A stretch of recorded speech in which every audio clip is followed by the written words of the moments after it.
Welcome to VVD news. ప్రజల కోసం ప్రశ్నించే కొందరే. నేను మీ సాయిస్తారంగిశెట్టి. ముందుగా ఈ రోజు బులెటిన్ కు స్వాగతం. నంద్యాలలో పత్తి కొనుగోలు కేంద్రాన్ని ప్రారంభించిన మంత్రివర్యులు ఎన్ఎండి ఫారూక్. నేటి నుంచి భక్తులకు అయ్యప్ప దర్శనం, మండల కాలం పూజలు ప్రారంభం. హిందూపురం వైసీపీ నేతలపై కేసు, వైసీపీ సమన్వయకర్త దీపికా భర్త వేణురెడ్డి సహా 7 మందిపై ఎఫ్ఐఆర్. అల్లూరు జిల్లా గిరిజన హాస్టల్స్ లో డేంజర్ బెల్స్, ఆశ్రమ పాఠశాలలో 22 మంది బాలికలకు అస్వస్థత.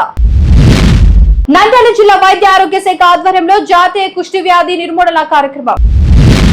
విద్యుత్ కార్యాలయాన్ని బార్ గా మార్చిన కొందరు ఉద్యోగులు. సౌదీ అరేబియాలో బస్సును ఢీకొట్టిన డీజిల్ ట్యాంకర్, 42 మంది భారతీయులు మృతి. సోమవారం నంద్యాల కలెక్టరేట్ లోని పీజీఆర్ఎస్ హాల్ నందు ప్రజా సమస్యల పరిష్కార వేదికకు 140 అర్జీలు. శంషాబాద్ ఎయిర్పోర్ట్ లో భారీగా బంగారం పట్టివేత. తిరుమల శ్రీవాణి దర్శించుకున్న హీరో సాయిధరం తేజ్. గురుకుల పాఠశాలలో 2 7వ తరగతి విద్యార్థినులు మిస్సింగ్. కార్తీక మాసం ఆఖరి సోమవారం సందర్భంగా నంద్యాలలోని శ్రీ కేదారేశ్వర దేవి సమేత ప్రథమ నందీశ్వర స్వామి దేవస్థాన ఆలయంలో భక్తులు సందడి. ఇక డీటెయిల్స్ చూస్తే, నంద్యాల స్థానిక పాలకేంద్రం పక్కన ఉన్న మురారి కాటన్ మిల్ ప్రాంగణంలో నంద్యాల పట్టణంలో రైతులకు ఉపశమనం కల్పించే దిశగా Nandyal market yard chairman Guntupalli Haribabu ఆధ్వర్యంలో ఏర్పాటు చేసిన పత్తి కొనుగోలు కేంద్రాన్ని లాంఛనంగా ఆంధ్రప్రదేశ్ రాష్ట్ర న్యాయశాఖ మరియు మైనార్టీ సంక్షేమ శాఖ మంత్రి ఎన్ఎండి ఫారూక్ ప్రారంభించారు.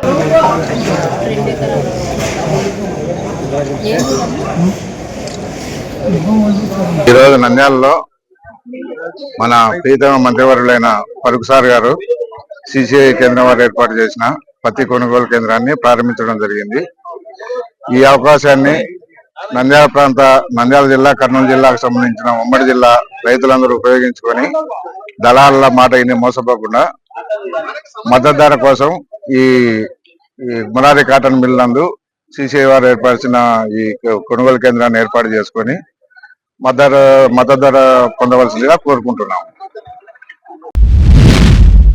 నేటి నుంచి భక్తులకు అయ్యప్ప దర్శనం, మండల కాలం పూజలు ప్రారంభం. తెరుచుకున్న శబరిమల అయ్యప్ప ఆలయ ద్వారాలు. మండల మకర విళ్లకు తీర్థయాత్ర సీజన్ ప్రారంభం.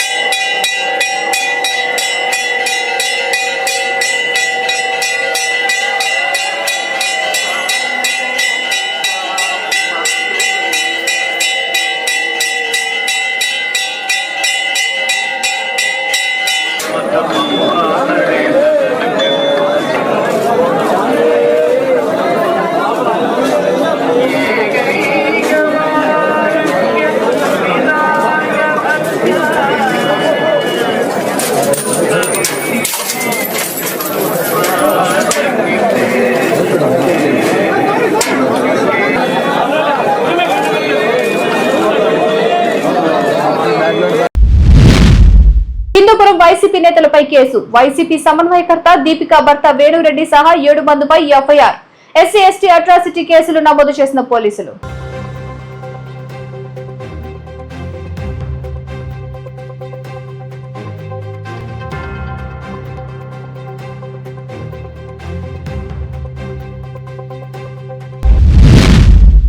గిరిజన హాస్టల్స్ లో డేంజర్ బెల్స్, ఆశ్రమ పాఠశాలలో 22 మంది బాలికలకు అస్వస్థత. అల్లూరు జిల్లా కొయ్యూరు మండలం రాజేంద్రపాలెం ఆశ్రమ పాఠశాలలో 22 మంది బాలికలకు అనారోగ్యం, వాంతులు విరోచనాలతో ఇబ్బంది పడుతున్న బాలికలు.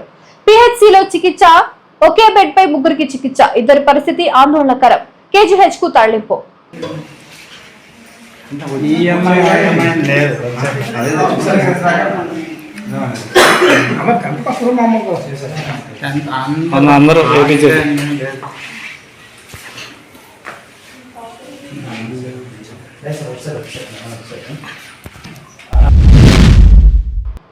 నంద్యాల జిల్లా వైద్య ఆరోగ్య శాఖ ఆధ్వర్యంలో జాతీయ కుష్టు వ్యాధి నిర్మూలన కార్యక్రమం సోమవారం డిఎంహెచ్ఓ కార్యాలయం ఆవరణలో నిర్వహించారు. డిఎంహెచ్ఓ డాక్టర్ వెంకటరమణ వైద్య బృందం సిబ్బంది కార్యాలయ ఆవరణలో ర్యాలీ నిర్వహించారు. ఈ సందర్భంగా డిఎంహెచ్ఓ డాక్టర్ వెంకటరమణ మాట్లాడుతూ ఈ నెల 17వ తేదీ నుంచి 30వ తేదీ వరకు 14 రోజుల పాటు జిల్లా వ్యాప్తంగా కుష్టు వ్యాధి నిర్మూలనపై సర్వే నిర్వహిస్తున్నట్లు ఆయన పేర్కొన్నారు.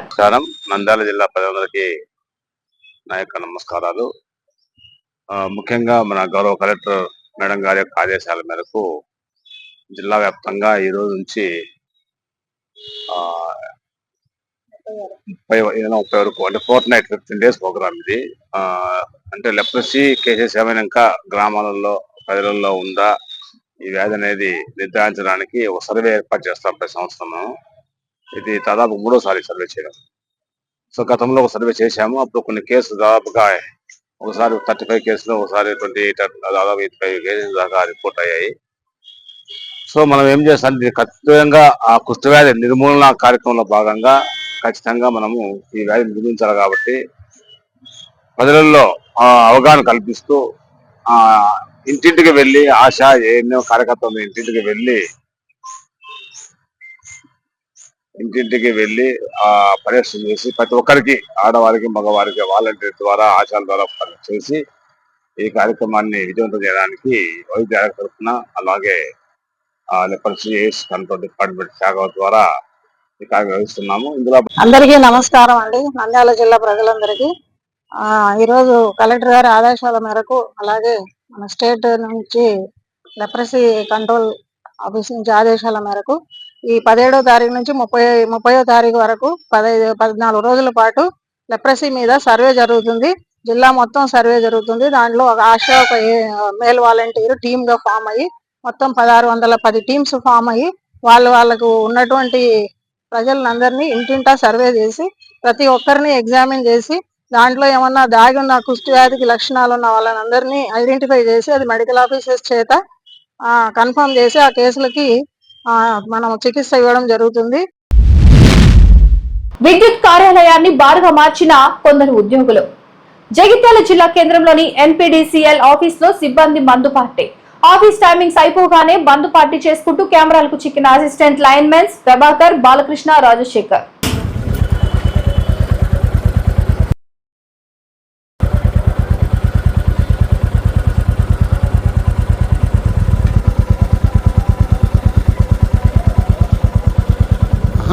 ఎంప్లాయా ఎవరు దీంట్లో కూర్చొని తాగుతారు కదా?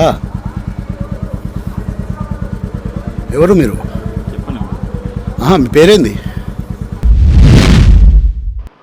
సౌదీ అరేబియాలో ఘోర రోడ్డు ప్రమాదం చోటు చేసుకుంది. భారతీయ యాత్రికులతో ఉన్న బస్సును డీజిల్ ట్యాంకర్ ఢీకొట్టడంతో 42 మంది సజీవ దహనమైనట్లు సమాచారం.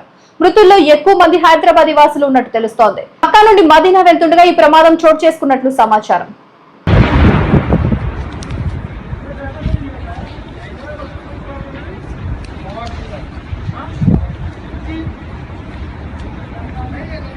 सलाम वालेकुम भाई, ये उम्रे को जाने वाली बस पूरी जल गई भाई, पूरे आदमी इंतकाल हो गए, इसमें पूरे जल गए कहते। इसमें शोएब नाम के है, इसमें खाली अगले बच्चे मेरे को व्हाट्सएप नंबर दिए। मैं ड्राइवर बात कर रहा हूँ, मैं भी हैदराबाद का निजामाबाद का हूँ। मेरे को पुलिस वाले रुका है, मैं कुछ नहीं कर सक रहा हूँ भाई, माफी चाहता हूँ, लेकिन मैं इतना ही कर सक रहा हूँ, आपको इन्फॉर्म दे रहा हूँ, ठीक है। पूरी बस पूरी जल गई, पूरे आदमी मर गए भाई। इन्नल राजीवन, अल्लाह रहम करे भाई। मक्का मदीने जा रहे थे कहते भाई, पूरे बस जल गई सलाह।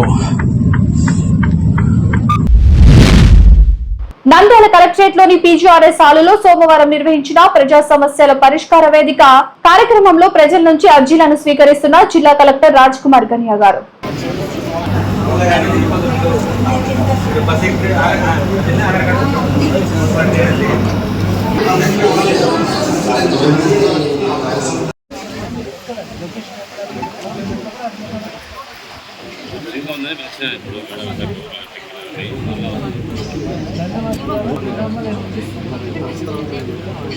వేరే వెంటనే వస్తారు. మీ నంబర్ చెప్పు.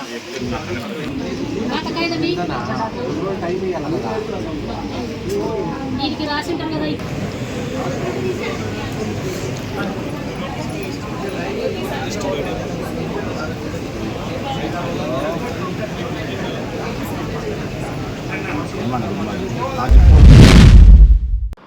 శంషాబాద్ ఎయిర్పోర్ట్ లో భారీగా బంగారం పట్టివేత. షార్జా నుంచి వచ్చిన ప్రయాణికుడి నుంచి 11 బంగారు కడ్డీలను స్వాధీనం చేసుకున్న అధికారులు. బంగారం ఐరన్ బాక్స్ లో పెట్టి తీసుకొచ్చిన వ్యక్తి ఒకటి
శ్రీవారిని దర్శించుకున్న హీరో సాయిధరం తేజ్ తనకు మంచి జీవితాన్ని ప్రసాదించిన స్వామికి కృతజ్ఞతలు తెలిపేందుకు తిరుమలకు వచ్చానని తెలిపారు. ఏం లేదండి, స్వామివారికి థ్యాంక్స్ చెప్తాను వచ్చానండి. ఆయన నాకు మంచి సినిమాలు ఇచ్చారు, మంచి లైఫ్ ఇచ్చారు. సో ఆయనకి థ్యాంక్స్ చెప్పుకుందాం వచ్చాను. ఆయనకి కృతజ్ఞతలు చెప్పుకొని మళ్ళీ మాకు మంచి జీవితం రావాలి అండ్ అలాగే కొత్త సంవత్సరం వస్తుంది. సో ఆయనకి బ్లెస్సింగ్స్ తీసుకుందాం వచ్చాను. Thank you. నెక్స్ట్ ఇయర్ సంబర్లో ఏటి గట్టిన సినిమా వస్తుందండి. దాంతో నెక్స్ట్ ఇయర్ ఉంటుందండి. అదే నెక్స్ట్ ఇయర్ ఉంటుందండి. నెక్స్ట్ ఇయర్ భద్రాద్రి కొత్తగూడెం జిల్లా పాల్వంచ పరిధిలోని జ్యోతినగర్ ప్రాంతంలో ఉండే మహాత్మా గాంధీ జ్యోతిబా ఫులే గురుకుల పాఠశాలలో 2 7వ తరగతి విద్యార్థినులు అదృశ్యం. నిన్నటి నుంచి తమ పిల్లలు కనిపించడం లేదని పాఠశాల సిబ్బంది పోలీసులకు ఫిర్యాదు చేసినా పట్టించుకోవడం లేదని కుటుంబ సభ్యుల ఆందోళన. మహిళా వెల్ఫేర్ స్కూల్ కమ్ హాస్టల్ అని చెప్పేసి ఇక్కడ జ్యోతినగర్ లో ఇక్కడ జయా కాలేజీ లీజు తీసుకొని దీంట్లో నడిపిస్తున్నారు ప్రభుత్వం వారు. కానీ రాత్రి అనివార్య కారణాల వల్ల 2 పిల్లలు మిస్ అయ్యారు. మహిళలు ముక్కుపచ్చలారిన విద్యార్థులు మిస్ అయ్యారు. 7th క్లాస్ చదువుతున్నారు వాళ్ళు. కానీ ఇప్పుడు 7 గంటలు అవుతున్నా కూడా, సమయం 11 అవుతున్నా కూడా రాత్రి వాచ్మెన్ ఇక్కడ కనీస బాధ్యత లేకుండా తాళాలు వేసుకొని మేము వచ్చి పార్టీ తరఫు నుంచి వచ్చి కూడా మేము ఇక్కడ 4 గంటల నుంచి ఇక్కడ గేట్ ఎదురు కూడా మేము పెట్టించినా కూడా కనీసం ఎవరు కూడా సమాధానం చెప్పే పరిస్థితి లేదు. గేట్ వేసుకుని తీసే పరిస్థితి లేదు. నిన్న హాలిడే స్టూడెంట్స్ వస్తే వాళ్ళని తిరిగి రిటర్న్ పంపిస్తున్నారు. పోలీసు కూడా రాలేదు. పేరెంట్స్ వచ్చినా కూడా పేరెంట్స్ పోలీస్ స్టేషన్ పోయి కంప్లైంట్ ఇచ్చినా కూడా పోలీసు వారు ఇంతవరకు రాలేదు. ఈ పాలవంచలో ప్రభుత్వం ఉందా, గవర్నమెంట్ పనిచేస్తుందా లేదా అర్థం కాని పరిస్థితిలో ఉన్నారు. ఇలా జరిగితే రేపు పరిస్థితి లా అండ్ ఆర్డర్ ప్రాబ్లం వచ్చే విధంగా ఉంది. కార్తీక మాసం కడ సోమవారం సందర్భంగా నంద్యాలలోని శ్రీ కేదారేశ్వర దేవి సమేత ప్రథమనందీశ్వర స్వామి దేవస్థాన ఆలయంలో భక్తులు అధిక సంఖ్యలో పాల్గొన్నారు. స్వామివారికి అభిషేకం, అమ్మవారికి కుంకుమార్చన నిర్వహించారు. మహిళలు కార్తీక దీపాలు వెలిగించి మొక్కులు తీర్చుకున్నారు.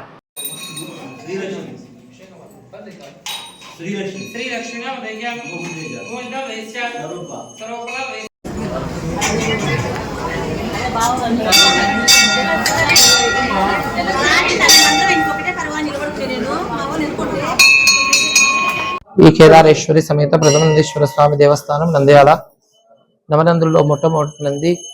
ఇక్కడ ఉదయమే సూర్యోదయమే 5 గంటలకు వినాయకునికి పూజ, తర్వాత మహాన్యాసపూర్వక ఏకవారం రుద్రాభిషేకం, భక్తులచే పంచామృత అభిషేకం, తర్వాత అమ్మవారికి కుంకుమార్చన కార్యక్రమం జరుగుతూ ఉంది. ఉదయం 5 నుంచి 9 వరకు అభిషేక కార్యక్రమం జరుగుతుంది. తర్వాత స్పర్శ దర్శనము, తర్వాత స్వామివారి దర్శనం అనేది ఇస్తాము. తర్వాత అక్కడి నుంచి మధ్యాహ్నము అన్న వితరణ కార్యక్రమం జరుగుతుంది 12:30కు. సాయంకాలము ఆకాశ దీపం 6 గంటలకు, 7 గంటలకు పల్లకి సేవ కార్యక్రమం జరుగుతుంది. కాబట్టి భక్తాదులందరూ కూడా వచ్చి స్వామి దర్శనం చేసుకుని తీర్థ ప్రసాదాలు తీసుకుని స్వామి కృపకు పాత్రలు కావాల్సిందిగా కోరుచున్నాం. చూసారు కదా, ఇవి ఇవాళ అప్డేట్స్. మరిన్ని అప్డేట్స్ కోసం చూస్తూనే ఉండండి వివిడి న్యూస్. ప్రజల కోసం ప్రశ్నించే గొంతునే.